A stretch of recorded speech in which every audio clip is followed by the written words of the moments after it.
Oke, Assalamualaikum warahmatullahi wabarakatuh. Selamat pagi untuk Anda semuanya. Di video kali ini Bapak akan melanjutkan pembahasan dari video yang kemarin. Ya, kemarin sudah sampai di part 2. Kita akan masuk ke part 3, yaitu tentang pembahasan soal penilaian akhir semester Kimia 2019, tahun 2019, kelas 11 IPA. Ya, kemarin kita sudah sampai di di soal nomor 19. Kali ini kita akan lanjutkan di soal nomor 20. Jadi soal nomor 20, dalam larutan terdapat natrium asetat 0,1 mol per liter, ini sama dengan molaritas, yang mengalami hidrolisis sesuai dengan persamaan berikut. Jika tetapan hidrolisis atau KH-nya sebesar 10⁻⁹, maka pH larutan tersebut adalah, kalau yang ini materinya berkaitan dengan hidrolisis garam. Ya, jadi hidrolisis garam atau garam hidrolisis itu ada 4 macam. Ya, kita bahas cukup 3. Jadi yang pertama, garam yang berasal dari asam kuat dengan basa kuat. Ya, jadi kalau garam yang berasal dari asam kuat dan basa kuat itu membentuk garam yang sifatnya netral dan air. Ya, asam basa itu kan reaksinya membentuk garam dan air. Cuman sifatnya garam beda-beda. Kalau yang asam kuat dengan basa kuat, garamnya bersifat netral. Contoh, HCl plus NaOH, garamnya terbentuk NaCl dan H2O. Kemudian untuk pH-nya itu 7 karena sifatnya netral. Jadi NaCl ini garamnya atau pH dari NaCl nilainya adalah sama dengan 7. Yang kedua, yaitu garam yang berasal dari asam kuat dan basa lemah. Ya, jadi garam ini asalnya dari asam kuat dan basa lemah. Contoh, asam kuat dengan basa lemah itu hasilnya adalah garam yang bersifat asam. Ya, kenapa bisa bersifat asam? Nanti kita lihat di reaksi hidrolisisnya. Dan hasil sampingnya berupa air. Ya, jadi contohnya misalkan asam kuat itu HCl, basa lemahnya Na4OH, garamnya adalah NH4Cl plus H2O. Kemudian garam ini kan kalau di dalam air, dia akan mengalami reaksi ionisasi, yaitu NH4Cl-nya akan mengalami reaksi ionisasi atau membentuk ion. Ada ion NH4+ dengan Cl-. Nah, di antara dua ion ini nanti akan menghidrolisis. Hidro itu artinya air, lisis itu pecah, jadi memecah air, artinya dia mengganggu kesetimbangan air. Nah, di antara dua ion ini, ion yang berasal dari basa lemahnya tadi, itulah yang akan mengalami hidrolisis. Kalau Cl- ini asalnya dari HCl, sifatnya adalah asam kuat. Sedangkan NH4+ ini asalnya dari basa lemah. Ya, jadi ion yang berasal dari basa lemahnya itulah yang akan mengalami hidrolisis. Jadi NH4+ ini akan mengalami hidrolisis. Maka reaksi hidrolisisnya adalah NH4+ ditambah H2O membentuk NH4OH plus OH-. Jadi yang mengalami hidrolisis NH4+. H2O di dalamnya itu kan ada H+, dengan OH-. Ya, ini agak susah, sorry. Jadi ada H+ dengan OH-. Nah, di antara kedua ion ini, kira-kira siapa yang akan bereaksi dengan NH4+? Ya, ini kan NH4 muatannya positif. Ya, otomatis akan bereaksi dengan ion yang negatif. Maka NH4+ ini akan bereaksi dengan OH-. Makanya nanti akan terbentuk NH4OH dan sisanya adalah H+. Ini anak panahnya bolak-balik, sorry. Ya. Jadi hasil sampingnya adalah hasilnya adalah NH4OH dan di sini sisanya adalah H+. Gara-gara ada H+ inilah makanya dia bersifat asam. Ya, garamnya jadi bersifat asam sehingga pH-nya kurang dari 7. Nah, cara mencari H plusnya yaitu H plus sama dengan akar KW per KA. Ini nampaknya harus dihapus dulu. Jadi akar KW per KA dikali dengan molaritas, ya. Jadi ini untuk mencari jumlah ion H plus dari larutan garam. Ya, nah itu garam yang berasal dari asam kuat dan basa lemah yang garamnya bersifat asam. Yang ketiga yaitu garam yang berasal dari asam kuat dan basa kuat dan asam lemah. Ya, jadi garam yang berasal dari basa kuat dan asam lemah. Nah, basa kuat bereaksi dengan asam lemah membentuk garam yang bersifat basa. Jadi pokoknya yang kuat itu dia yang menang. Ya, jadi basa kuatnya garamnya bersifat basa dan air. Contoh basa kuat ada NaOH, asam lemahnya ada HF. Maka garamnya yang terbentuk adalah NaF dan H2O. Masih sama, garam ini kan nanti akan terionisasi. Jadi reaksi ionisasi garamnya NaF menjadi Na+ dan F-. Nah, ion yang berasal dari asam lemah, kalau tadi kan ion dari basa lemah, sekarang ion yang berasal dari asam lemahnya tadi akan menghidrolisis air. Na ini berasal dari NaOH. Sifatnya basa kuat. Jadi F- ini asalnya dari HF, sifatnya asam lemah. Maka ion F- inilah yang akan menghidrolisis air, ya, atau yang akan bereaksi dengan air. Maka nanti reaksi hidrolisisnya menjadi F- plus H2O membentuk HF plus OH-. Kenapa? Karena H2O ini kan nanti ada H plus sama OH-. Jadi karena F- ini bermuatan negatif, maka ini akan bereaksi dengan muatan positif atau dengan H plusnya. Maka H plus dengan F- membentuk HF, sisanya adalah OH-. Makanya nanti di sini gara-gara ada OH-, garamnya bersifat basa. Ya, kalau bersifat basa pH-nya berarti lebih dari 7. Karena dia bersifat basa berarti punya ion OH-. OH-nya didapatkan dengan cara akar KW per KA dikali dengan M. Ya, jadi untuk membedakan, kalau diperhitungkan untuk membedakan apakah dia sifatnya asam atau basa, tinggal lihat konstantannya aja. Kalau diketahui Kb, berarti dia sifatnya asam. Kalau diketahui Ka, berarti sifatnya adalah basa. Oke, kita lihat ke contoh. Dalam larutan di sini 0,1 molar hidrolisis. Ini reaksi hidrolisisnya. Ya, di sini ada ion OH-. Otomatis garamnya bersifat basa. Ya, kalau mau pakai cara cepat, ya lihat pilihannya aja 1, 5, 6, 7, 9. Siapa yang sifatnya basa? Di atas 7 atau jawabannya adalah 9.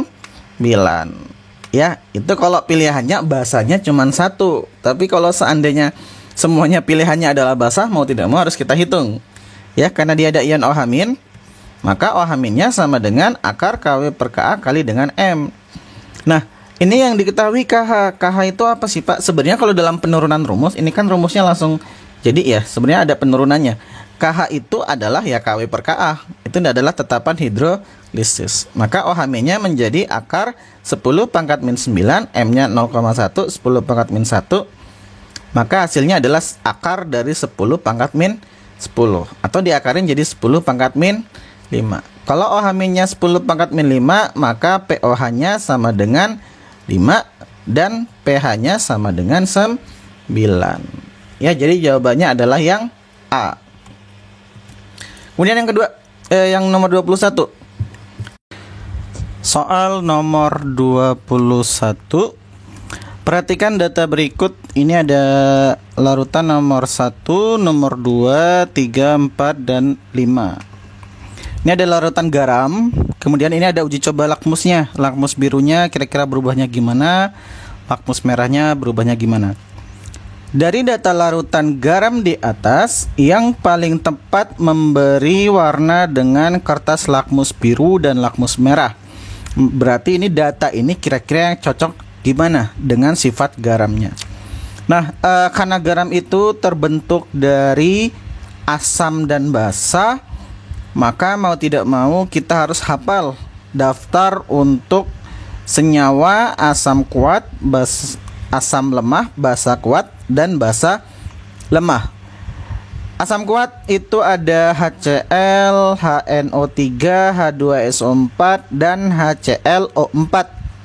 Sedangkan untuk masih ada satu lagi HBr dan lain-lain. Untuk asam lemahnya ada CH3COH, HF, HNO2, H2CO3, H2SO3, HS, dan masih banyak lagi.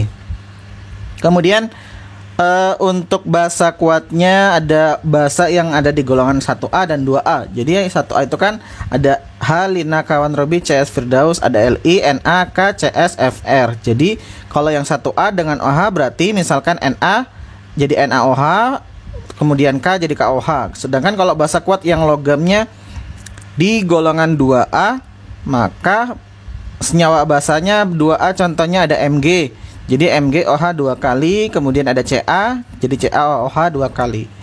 Yaitu untuk basa kuatnya. Sedangkan basa lemah umumnya ada NH4OH. Ya, banyak sebenarnya basa lemah, terutama basa-basa organik, tapi kita hanya menggunakan untuk yang senyawa anorganiknya. Ya. Nah, jadi di sini kita identifikasi dulu dari larutan garam. Karena kan di sini untuk pembentukan garam, yang kuat dia yang menang. Kalau sama-sama kuat berarti dia netral.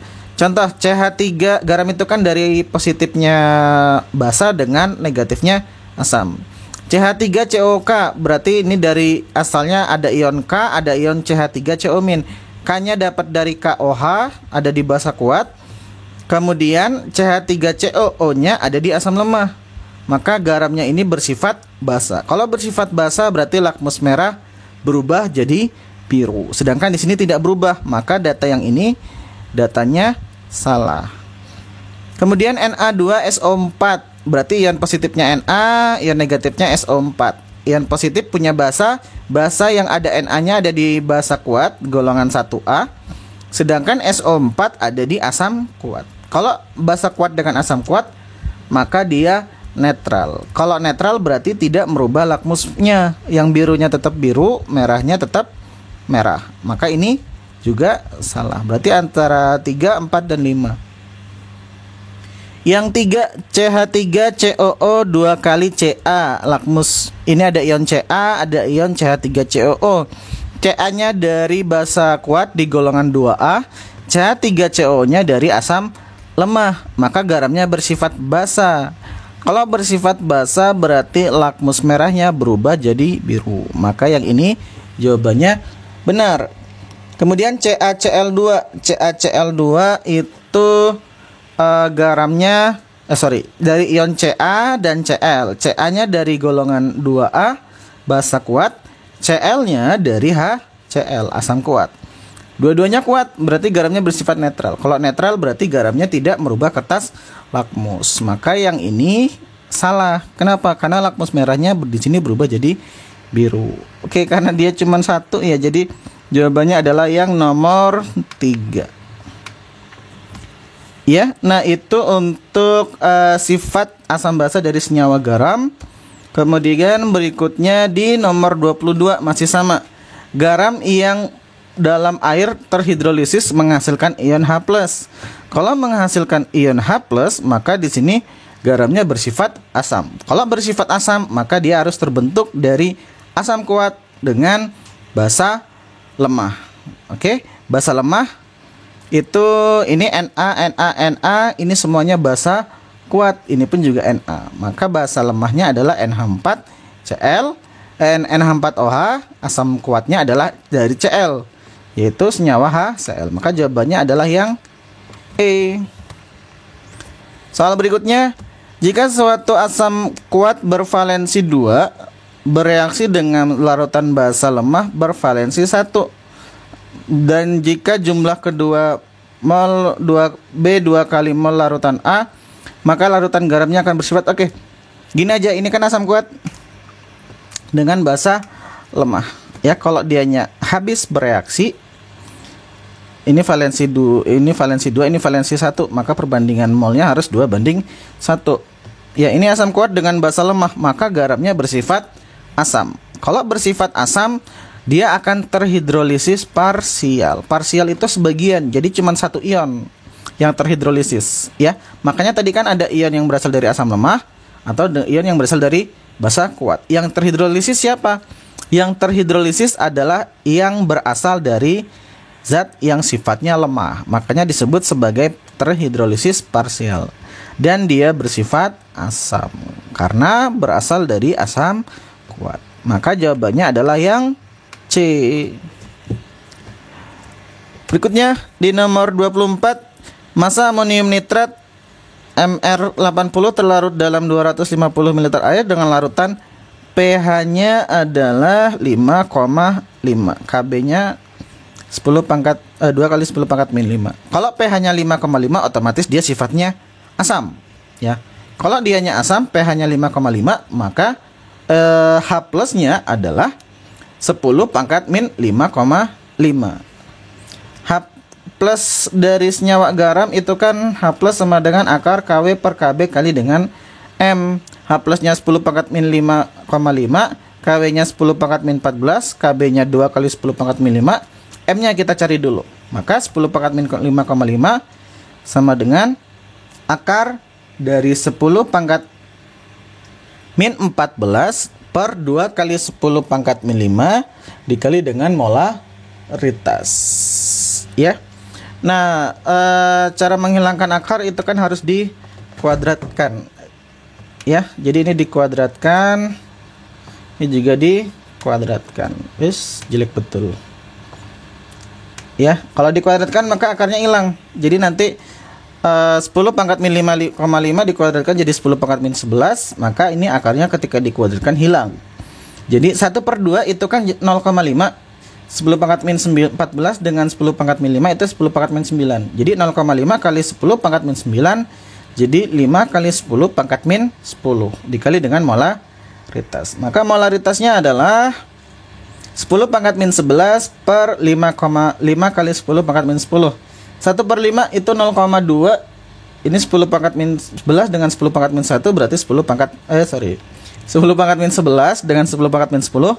Maka hasilnya adalah 0,2 kali 10 pangkat min 1 atau 0,02. Ini molaritasnya. Ingat, molaritas adalah gram per mr kali 1000 per volume. Ya, jadi gram per mr kali 1000 per V. Gramnya itu coba diganti hijau biar beda. Apa ya? Oke. Gramnya itu yang kita cari molaritasnya 0,02, berarti mr-nya 80, volumenya 250. Maka di sini jadi 0,02 gram per 80 kali 100 1000 per 250. 1000 per 250 ini kan sama dengan 4. Ya. 0,02 kali 80 itu 0,2 kali 8 1,6. Jadi 1,6 sama dengan 4 gram. Ya, berarti gramnya adalah 1,6. 1,6 dibagi dengan 4. Hasilnya adalah gramnya 0,4. Jadi jawabannya adalah 0,4 gram.